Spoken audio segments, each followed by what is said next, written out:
Hello, hello, Leo. Welcome to today's reading. This is going to be a quick one. I'm just going to look at your current situation, what's coming in to assist, and then how spirit's involved, what you can embody to make it easier, and all that. So your current situation is the Chariot. Love to see this because this particular chariot talks to me about basically breaking out of the matrix or breaking out of an old paradigm. It's like you can see the fortress or the city behind him in the distance, right? So it's like he's exited that, or he's in the process of exiting that, which I love to see. And what's coming in to assist, or at least what this chariot is moving towards, is the Three of Cups. So this is very much so like a convergence energy. It's like I'm seeing all of these different timelines converge as you're moving, right? So, but it's also giving me, I don't know, just like one of those like epic stories from back in the day, whether it's the Odyssey or something like that, of like all of the different characters that they meet along the journey and the different nuggets that they pick up from those characters. Like it's giving me the vibe of like being on the way to your destination, finally even knowing what the destination is, right? That's a clear energy that I'm getting off of this card, is like finally knowing what to plug into the GPS.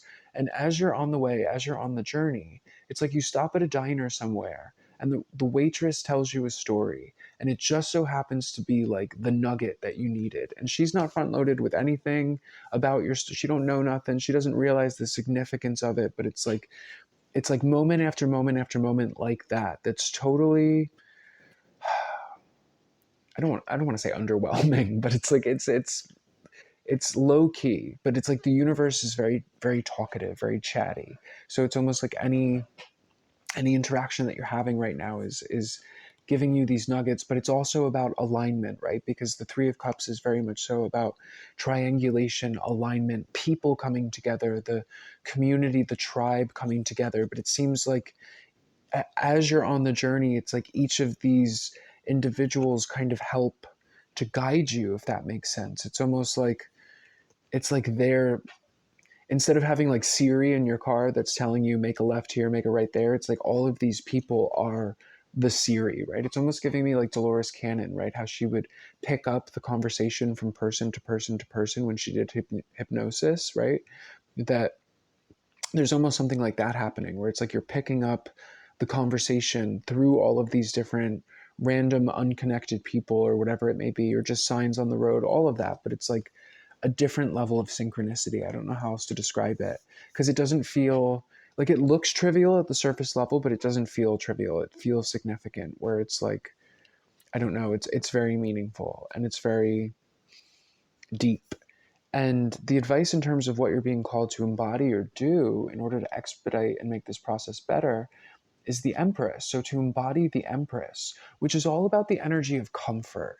And when I think of this in the context of Leo, I think of like my Leo best friend that I went to high school with, and how he's just one of those like type A kind of people, where like his model would basically be, I'll sleep when I'm dead. It's like he's one of those kind of Leos, where it's like rest and relaxation is for the weak. I'm going to, work 25 hours a day, 8 days a week, and just really not allow myself to breathe until every I is dotted, every T is crossed.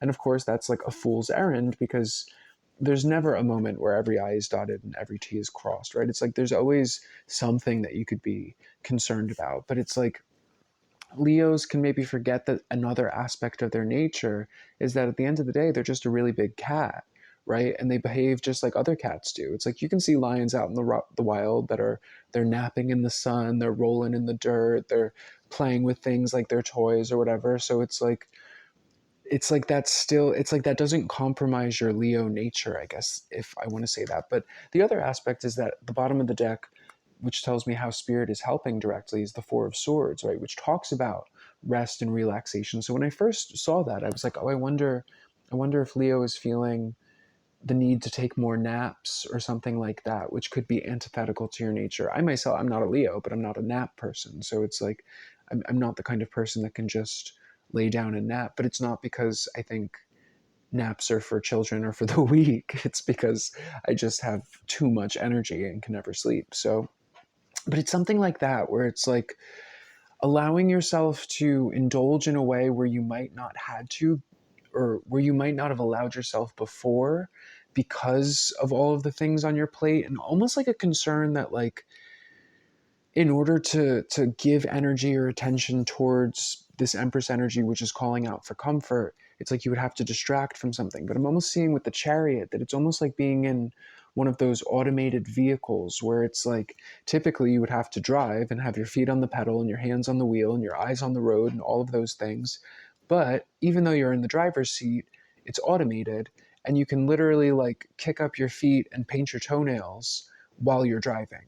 And it's kind of calling you to like remember that it's like you're in this position that allows you to be a little bit more playful.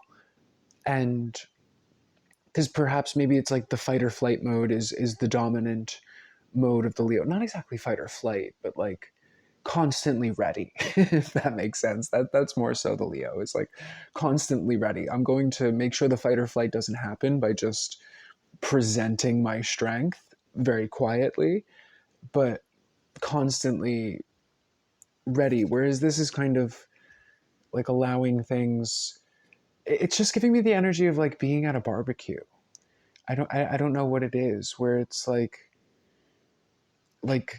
indulging in that kind of way. Because again, it's Venus, so I'm getting food. I'm getting all of those different things. But there's also something about like something about this energy is calling you to.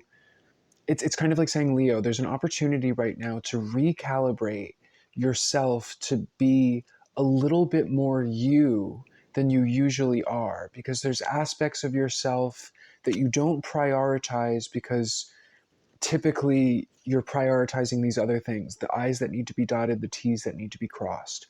But Spirit is kind of calling for you to do this relaxation and almost saying like things are on autopilot right now. It's like everything that needs to happen is in motion, it's doing its thing. If there's an I or T that needs to be dotted or crossed, you're going to know.